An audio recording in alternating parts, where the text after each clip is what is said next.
There's a common misconception about what the metaverse is, and there's one very interesting point originally made by Mark Zuckerberg that I think it kind of changed my way of thinking about this and may be helpful for others as well, where the metaverse is not a place or places necessarily, but rather it's a time when the primary ways we live our lives and the majority of our time is spent actually immersed in this virtual technology.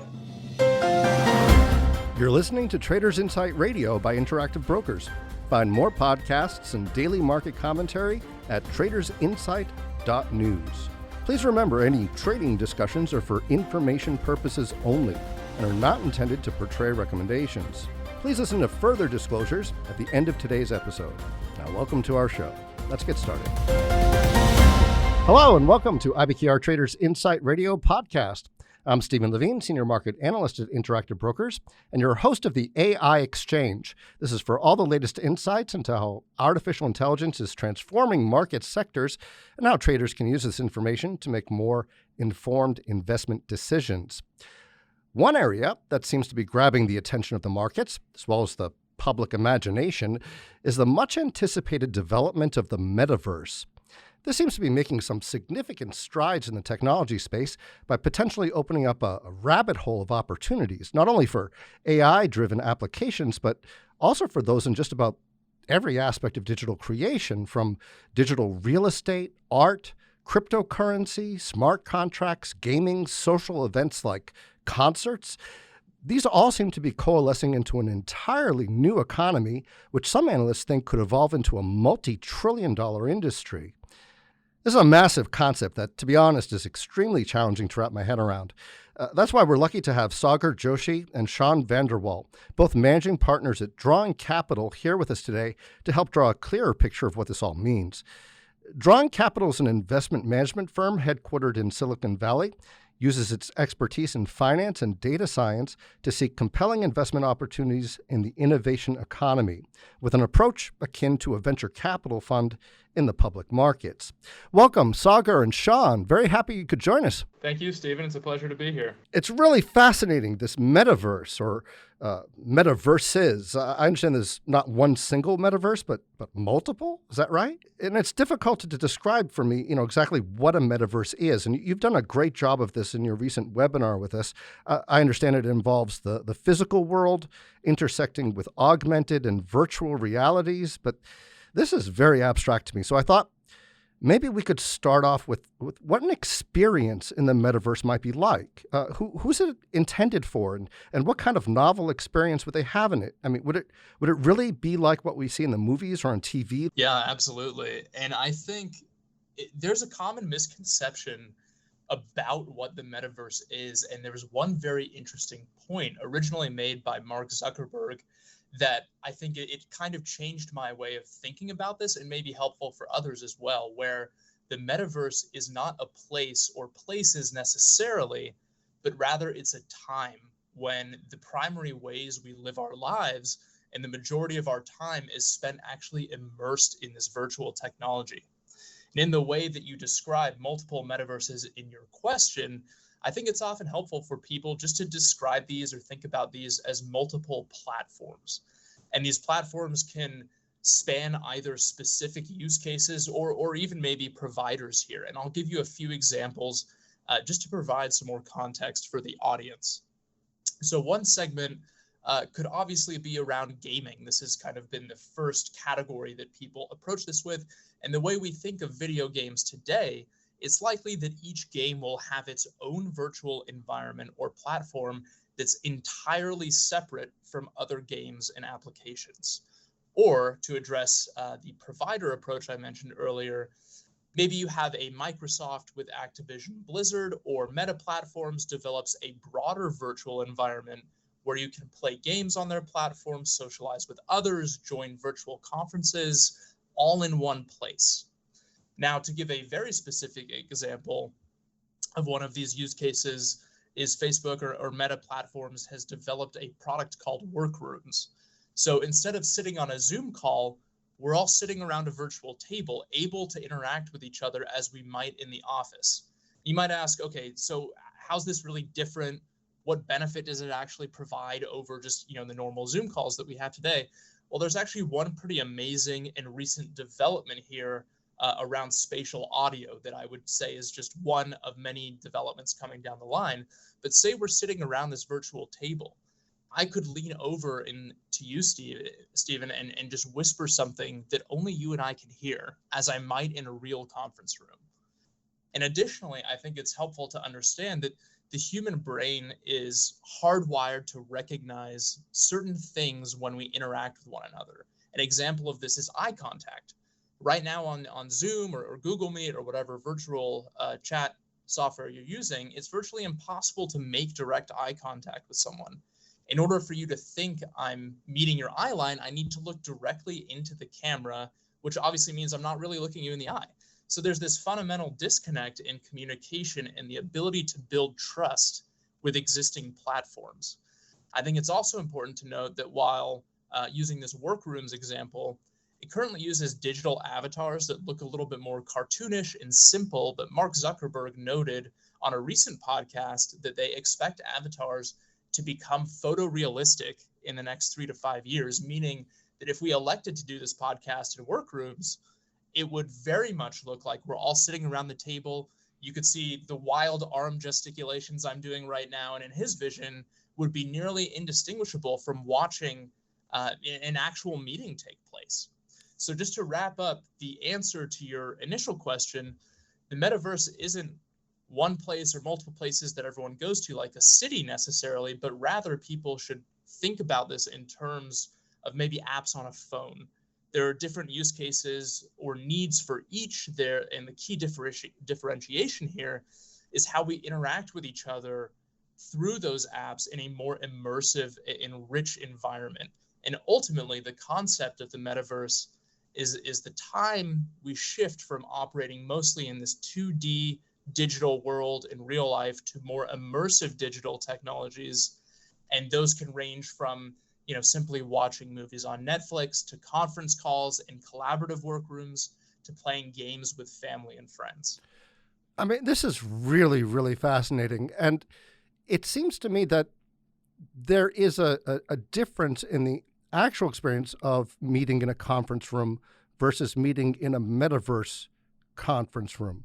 So are there benefits to the metaverse conference room versus actually meeting around a table?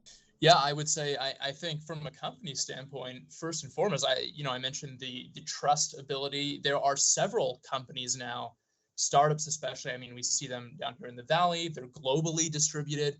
There are people who have been working at the same company for 2 years and have never met each other. Yeah, that's right. Having this ability to meet people, build this trust and communication, it just really helps the relationship. It helps productivity and efficiency. We have family overseas, like many other people. If through this entire period of going through the COVID pandemic, if we were able to better connect, with grandparents, with aunts and uncles and things like that, maybe you could sit around at a dinner table together versus sitting there, trying to coach my 90-year-old grandmother on how to best use FaceTime. If we could all just sit down together, seemingly have a normal conversation like you are there, absolutely, I think there are benefits.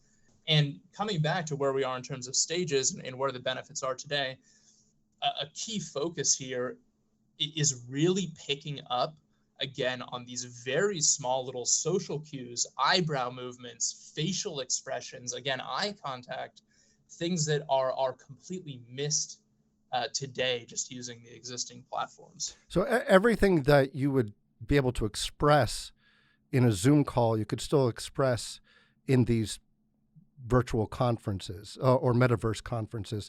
Exactly. Wow. Exactly. And you said about 2 to 3 years. I mean, is it really that short of an amount of time that we'd be able to have this kind of experience, or is there a target year involved for a fully functioning metaverse? When can we expect all of these kinds of experiences to take place, or that we can have them? Yeah, I think it depends on what you're looking at. So the 2 to 3 years I had mentioned there, I think, is simply for bringing this photorealism into the fold for some of these collaborative environments like workrooms. But if we're looking at a broader adoption of the metaverse, a lot of the research that we've conducted, the projections for large-scale adoption typically fall around the year 2030, or about 8 years from now. Wow. I think it's also important to note that many people tend to think of gaming or social applications in the individual consumer driving adoption here. But I believe that at least in the initial or the early spike in adoption that can help fuel future growth will be institutionally driven. So for productivity and work-related apps, if there's a way to increase the productivity of a workforce by 5 or 10% consistently through some collaborative experience, many large companies with a deep bench of resources would opt into to buy these devices for employees to drive output, efficiency, and general enjoyment of, again, this remote work environment. And that competitive advantage for remote workforces could translate to several $1 billion of market cap over the next few years, given such a performance improvement using that technology. Yeah, it's an amazing potential for growth. I can just see how many different companies can be involved in this, and you presented those in your webinar as well, that there are many different layers to the metaverse, and that each layer has opportunities for companies and opportunities for growth within it. I think I recall a Goldman Sachs analyst saying it could be an $8 trillion industry, or at least a multi-trillion-dollar industry over time. Do you have any projections? Is it 2030 that we see a complete economy for the metaverse that is a multi-trillion-dollar industry? Yeah, 2030, based on the Goldman Sachs research that you had stated. Another one is Roundhill Ball. Several companies have obviously given projections here. Those largely fall near or around the year 2030. And I think in terms of phasing these things in, I don't think it's going to be an all at once, hey, here, everything's ready to go right now. These are kind of the phases. A big area of this now is gaming and, again, productivity from a social aspect. So you'll see kind of these use cases in different phases start to happen. And again, I mean, it's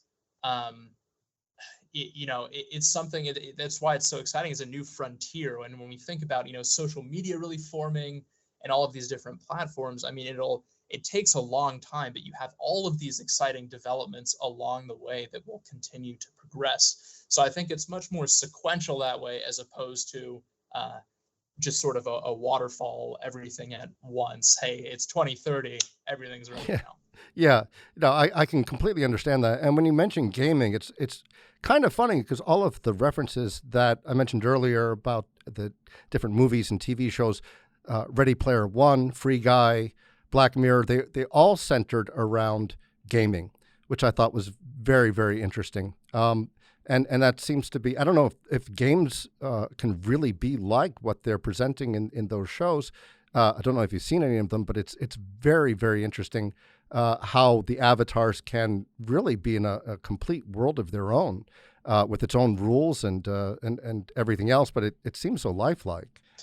Yeah, I think so. I've seen a couple of those movies. I have not seen all of them, but I absolutely think it will approach that realism. Again, won't happen overnight, but just to give, an immediate example here of something like just how quickly this happens too is incredible to me. But a company called Didimo, I think they're actually based out of Portugal, but they create human-like avatars that resemble the user in under 90 seconds, which is absolutely shocking. So that's where we are today. Again, we're talking about something here that will be, a decade out almost, in the speed at which these things develop, the amount of resources that are going into the theme and category now, with all of these very, very big companies, NVIDIA, Facebook, Meta platforms, everyone really across the gamut looking at this area and starting to allocate more human capital and financial capital behind it. I think that will just accelerate even more quickly. Yeah, I've noticed a ton of ETFs very recently being introduced to the market. These are all metaverse themed exchange traded funds, and some of them launched really recently. The ProShares Metaverse ETF just launched March 15th of this year. You mentioned Roundhill Ball. Roundhill Ball's got a Metaverse ETF, Fount Metaverse ETF, Subversive Metaverse ETF, and some of them seem to have overlapping holdings. But as you mentioned, NVIDIA, Microsoft, Apple, yeah, not surprisingly, Meta Platforms is in there, Amazon. There are a ton of others. What can you tell us about some of these companies in terms of their involvement in the creation of the metaverse? Where do they stand in the creation process? Yeah, so I think a helpful way for listeners to kind of think about this is it's very similar to other technologies where you have this sort of hierarchy or layers of enablement. You mentioned that as well from the webinar, but these layers consist of things like hardware, of course, where companies like NVIDIA or AMD would play a part in manufacturing the chips that are needed for the software to actually run smoothly on the headset. Yep. The human interface layer, where companies can create value by providing specialized inputs into the wearable technology that end users receive. Display companies like Vivida or RealView, for example. Asset creation and asset marketplaces that establish a transaction layer between users and the ecosystem. Examples of that are OpenSea or CG Trader, for example, which are in the asset marketplace space. And then finally, I mentioned that company Dynamo that creates avatars. So the reason I think also this is so exciting from an investor and also a creator standpoint is that there are so many opportunities across the technology stack for the metaverse: hardware, software, infrastructure, and developer tools. Think about how many developer productivity tools are out there now. Monday, Asana, Atlassian's products. I mean, there's a huge stack.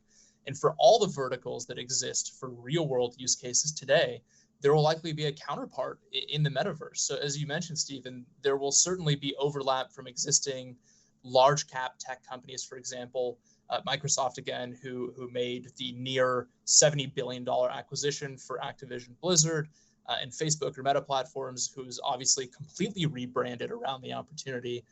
These companies will, of course, have existing products and services from which they derive their revenue, but are investing more resources into this exciting theme.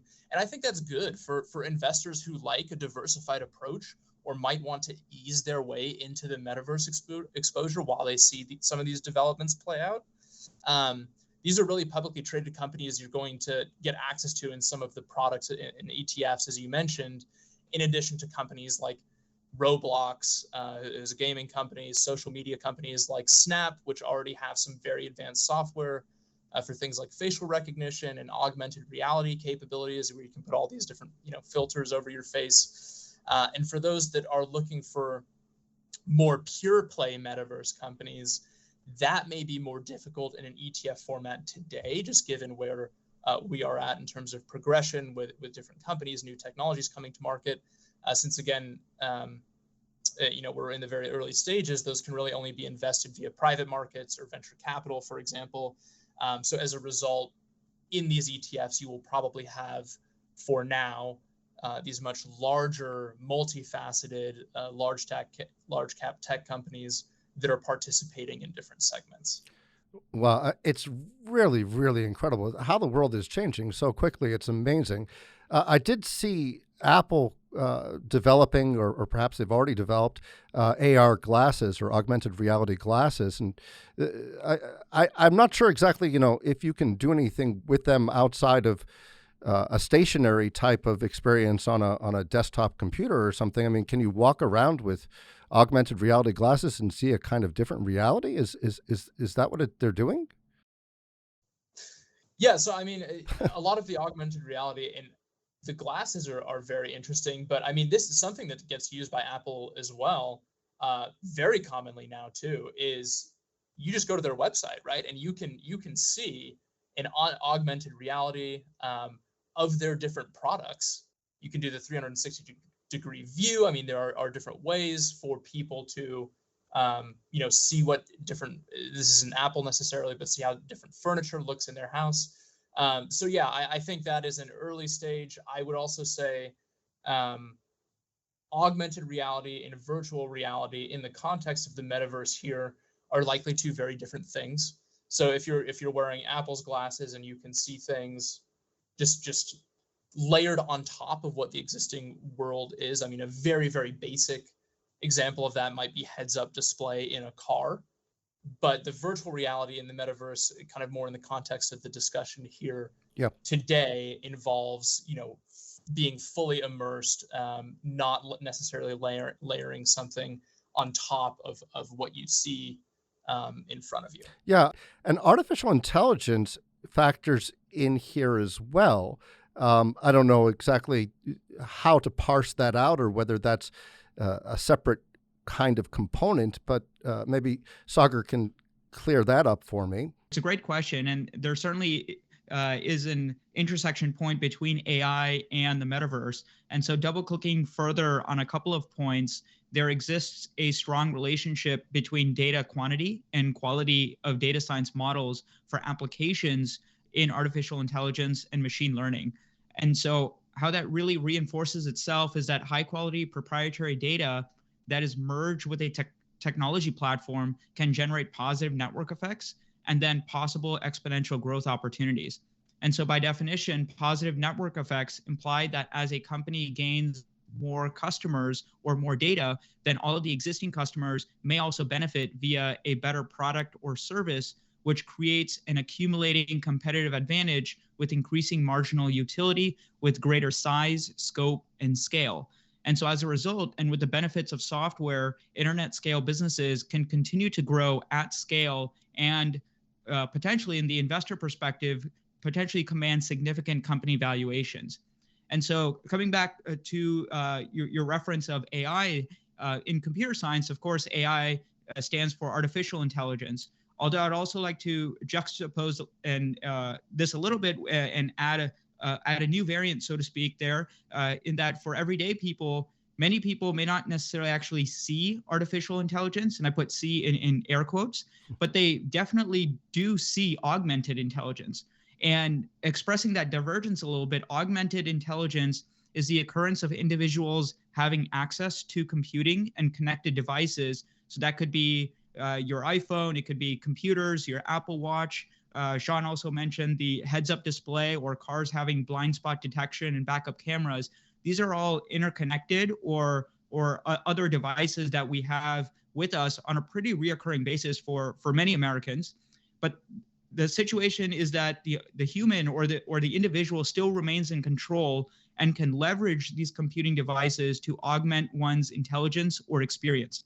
And so as a result, one can perhaps presume is that the smartphone has now become a digital extension of our physical selves that operates as a remote control for the digital and physical experience that we live in today. And so then, of course, these comments can then potentially expand and extend towards both current reality as well as future developments in the metaverse. And I guess as a closing point on applying AI and having a three-step framework and how it can be used for businesses in the benefits of AI, the first out of three steps would be, in my view, is first, is there measurable return on investment, right? Of course, companies want to see some type of return. The second is there some type of strategic corporate mandate towards a goal? So first, setting the goal, but then working backwards to find that roadmap so that that goal can be optimized for and hopefully achieved. And then the third framework would be that, are there retained capabilities inside organizations so that AI models can be built, retrained, and improved over time? So those are some of the thoughts I would think about AI and then how it applies into the metaverse there. There seem to be, I don't know, an infinite number of potential benefits from interacting or interfacing with the metaverse. I mean, both from a standpoint of transactions, transacting for monetary purposes, as well as enabling what would otherwise be impractical. I mean, you mentioned the smartphone as being an extension of our ability to navigate the physical world, which it's like a remote control for the physical world for our experience. It's making what would otherwise be impractical or perhaps even impossible in the physical world something that is practical. There also seems to be an equivalent amount of risk. That can be damage done from all this, I suppose. We'll take communication, for example. I mean, can you walk us through the benefits and risks of virtual versus physical social interaction? I suspect there'd be an even greater disconnection between individuals in the physical world. I suppose there's already some sort of disconnection from chatting with each other as opposed to getting together in a coffee shop and talking physically, I suppose. I guess there's also issues regarding privacy or trust in information. There's a lot of disinformation, a lot of people who pretend aliases, pseudonyms, etc. So maybe you can just walk through a couple of examples of what risks a person could face in terms of their communication in the metaverse. Thanks for the great multi-dimension and well-prepped question. And there's a lot to unpack there. And so at a high level, the key benefits of innovation and digital technologies are immensely splendid in their abilities to do more with less, or said differently, enable greater value creation with less resource consumption. And of course, at the same time, you mentioned some of the risks and ambiguities, and I'll mention that in a little bit. But before I do, I'd also like to quickly touch on some of the prior points in your question. And so the consumer shift towards online activities is a long-term trend and was accelerated by the coronavirus crisis. During a coronavirus-induced lockdown environment, many people relied on digital technologies to remain connected and manage various aspects of their lives, giving rise to topics such as e-commerce or food delivery apps, of course, video conferencing, gaming, telehealth, cloud software companies, RNA development, and so much more. Yes. And increasingly, it seems like people will live in two separate or interconnected worlds, in the real physical environment and in a digital environment. And so how that possibly unfolds there is that one person may have a similar or different persona and identity as they traverse between real life and digital life, and augmented reality and the intersection of the physical and virtual worlds represents that hybrid world. And so additionally, the directional arrow of communication is more online, more immersive, and more in volume. As consumers spend more of their lives online, whether it be computers, phones, and other connected devices, more content consumption and production will occur online. With more online interactions, and then with the trending metaverse topic, it's also important to acknowledge some risk factors that you alluded to in your question there. And so the most obvious risk factors include privacy and safety risks, also the spread of misinformation or disinformation, decreasing level of physical connection with others, and cybersecurity risks. And additionally, there's been a rise in multiple personas, changing roles, and increasing ambiguities of identities, all of which can contribute to identity management, which is, in fact, a entirely separate topic within the general cybersecurity industry. And so several forms of trust in the virtual world will carry over from physical worlds. And then at the same time, or simultaneously, there will be new forms of establishing digital trust. And for example, today, we have two-factor authentication that already exists for online accounts. So we're already seeing development in the digital world that may not necessarily be present or was present in the physical world. But at the same time, some of those physical characteristics may move into the digital world as well. And so overall, and circling back to a comment within your question, my opinion on the key takeaway is that because the metaverse is in its early building stages, there seems to be nearly endless possibilities of imagination, creativity, and value creation in the metaverse, with the simultaneous acknowledgement of ambiguities and risks in future outcomes. Yeah, I can imagine, for example, if the move towards, say, establishing your identity or certifying your identity, say with biometrics or something to that effect, it seems to put in more of your personal data in ways that perhaps could be accessed as well. And so the more you give into the system, it seems that there's that much more risk of information that can be taken from you. And I don't know if you know, those kinds of concerns end up being something that gets factored into the metaverse as a place where perhaps a great lot of information can be stored and harnessed and stolen, I suppose. Yeah, I think it's a good comment there, and certainly is a risk factor, and especially with the prevalence, as I mentioned earlier, with a lot of these data science models training and effectively ingesting more and more data in order to better train their models. Yes. But also equivalently is, like you mentioned, is the rising amount of input that is being given from the consumer. We already see this with unlocking the iPhone here is with Face ID. You're effectively giving that facial recognition directly to Apple and their security team. Now, I would say overwhelmingly, most people have immense trust for Apple and the privacy stances that they've taken. And so that is a trade-off of security versus providing a little bit of data in that category. So I think over time, we will see those trade-offs. Sometimes it is a trade-off of, let's say, privacy versus convenience versus connectivity, and others, and this is where possibly that future innovation engine may come in to play, is that perhaps there isn't a trade-off in the future, and perhaps we could have both connectedness with privacy at the same time. And so these are angles that several companies, and certainly in the startup ecosystem, we're seeing more and more of these companies develop and think about different ways of building these products so that it better connects with their consumers and what really ultimately what consumers are looking for. Yeah, I mean, I hope that that definitely takes place, that there is a safety measure in place. There seems to be so much opportunity within the metaverse. And as you're mentioning with these companies, I think it's a great segue to this last question. What companies are you looking at as being really most interesting to you in terms of developments towards the metaverse? Are there certain ones where you have your eye on that really intrigue you the most? And what would that be? I'll mention a few company examples here in a moment. And as a setup to this, though, connecting and intersecting the developer ecosystem, creator economy, and consumers, I believe will be an essential component for the overall success of the metaverse. And so the key components of building more immersive experiences are multisensory interactions and embodied experiences with deeper feelings of real-time presence. And to help visualize and conceptualize metaverse applications for the audience, I'll share a few consumer and enterprise examples so we can see this both from a consumer consumption perspective, as well as an institutional or corporate enterprise example as well.